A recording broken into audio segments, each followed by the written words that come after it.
Hello guys! Hello Aquarius! Welcome dito sa aking channel. Kabalaran 888, welcome! Alamin natin kung anong messages, vibration, gabay energy para sa lahat. This is general reading. Pwede kang makaresonate. Gamitin mo yung intuition sa panonood.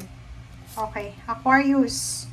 First card mo dito, celebrate differences. Number 3. Siguro meron kang mga kakilala, kaibigan, kasama sa trabaho na sobrang iba-iba kayo ng ugali. Iba-iba kayo ng gusto. Kasi ganoon naman talaga tayo dito sa mundong ibabaw. Hindi tayo isinilang na magkakasama. Kahit nga magkakapatid, iba-iba. So, nakikita ko sir dito na this week, you will appreciate na yung mga kasama mo sa ngayon ay iba-iba kayo ng pinanggalingan. Okay? So, you will celebrate differences. Parang nakikita ko na you're grateful na hindi kayo pare-pareho. Kasi kung pare-pareho kayo uniform na, di ba? Alam mo, pag pareho yung isang tao, gusto nila, like, sa pagkain, pareho nila ng part ng thigh, ng chicken. Di ba? Mag-aaway yun kasi pareho lang. Buti sana kung may choice sila na mag-order, ganyan ito. Pero kung mag-asawa yan, na para gusto nila yung tayo, paano yun? Diba? Kung, halimbawa, isa lang. Diba? Hindi nila pwedeng i-share yun kasi pareho niya nila gusto yun. Okay? So, yun. Dito sinasabi ng Baraha Aquarius na you will celebrate, you will appreciate differences. Number 19, number 10, the Sun, Archangel Uriel. Sinasabi sa'yo dito na isang napakasayang result, outcome, or bagong idea na posibleng magdala sa'yo ng success ang darating sa'yo. So, nakikita ko yung confidence, nakikita natin yung celebration, nakikita natin na maraming rason ka sa linggong ito para mag-celebrate. Maraming rason ka sa linggong ito para isipin mo na you are successful. Parang ganun. Or parang marami kang bagay sa linggong ito na ma-appreciate. Okay, Aquarius.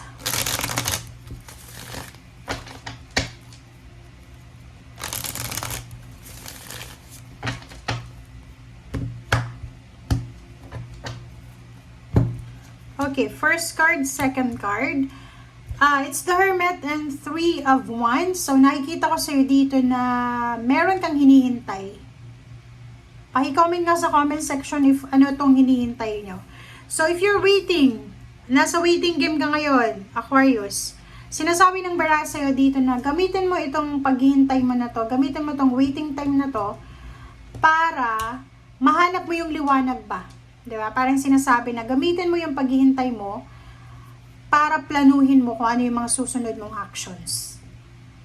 Paki-comment sa comment section if you're waiting. Ano ba yung hinihintay nyo? So, while waiting daw, huwag niyong sayangin yung oras para sa paghihintay. Gamitin niyo yan para sa pagpaplano kung ano yung gagawin mo next week, next month, next year. Ano ba yung mga possible options? Parang ganon.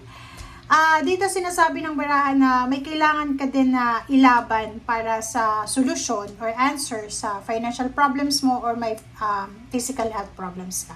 So parang sinasabi na this week, kahit may masakit ka siguro sa katawan, kahit wala kang pera, kailangan mong bumangon. Kailangan mong maging grateful and thankful sa kung ano yung meron ka sa ngayon. Okay, King of Swords and Queen of Swords. So, nakikita natin dito yung air sense energy, direction, mindset, about the future, parang ganun. So, sinasabi sir dito ng Baraha na kailangan mong maging sigurado sa direksyon na tatahakin mo. Or kailangan sigurado ka, Aquarius, sa kung ano talaga ang gusto mo. Okay? Hindi dahil sa na-pressure ka, hindi dahil sa yun yung nakikita mo parang ganun. So, kailangan yung decision mo daw this week ay yan talaga yung gusto mo. Hindi dahil sa na-pressure ka, yung kaibigan mo, ganyan, ganito, may anak na, may asawa na. Yung kapitbahay mo, sobrang yaman na, di ba? Parang ganun. So, nakikita ko sa'yo dito, Aquarius, nagtatanong ka na, nasaan na ba ako? Ano ba yung ginagawa ko habang yung kapitbahay ko mayaman na, di ba? No. It's an X, it's a no para sa'yo. Kasi yun nga, celebrate differences. Iba-iba tayo Iba-iba ng timing. pwede yung kapitbahay mo maagang yumaman. Hindi mo alam, baka bukas mayaman ka na din. So, i-appreciate mo kung ano yung meron ka sa ngayon. Malay mo mayaman sila, pero hindi naman masaya yung pamilya nila. 'Di ba? So, dito sinasabi ng barahan na if you're waiting for marriage proposal, for having a baby, and wala pa yun sa ngayon, maghintay ka muna. Be patient. If you're waiting then for money, natatakot ka kung darating pa ba siya or hindi, be patient din. Okay? If you're waiting for, like sa job mo na parang medyo painful na yung relationship niyo sa trabaho, masyado ng toxic, ganyan ganito, mag-wait ka pa din. Okay? Kasi, alam mo yung pagiging patient, talagang virtue siya. Kasi, yung pagiging mapasensya guys, marami yan na isa-survive, marami yan na i-change sa buhay natin. Sa akin, sobrang importante yung pasensya. Kasi pag masyado tayong aggressive, impulsive, talagang mali yung mangyayari. Okay? Nakikita ko sir dito na isang exciting na pangyayari ang posibleng darating sa'yo in the coming months, especially sa years. Maraming magsisimula. It's either new love life, new source of income, new place of work, new career, travel plans, parang ganon. So, sa ngayon, nakikita ko sa'yo dito na dahan-dahan lang muna, okay? Wag masyadong mabilis kasi darating siya sa tamang panahon. Dito sinasabi ng barahan na mag-iingat ka din kasi isang hindi inaasahang obligasyon ang posibleng iatang sa'yo sa balikat mo. So, pwedeng yung pamilya mo, like yung parents mo, wala nang trabaho, di ba? And wala naman silang retirement plan.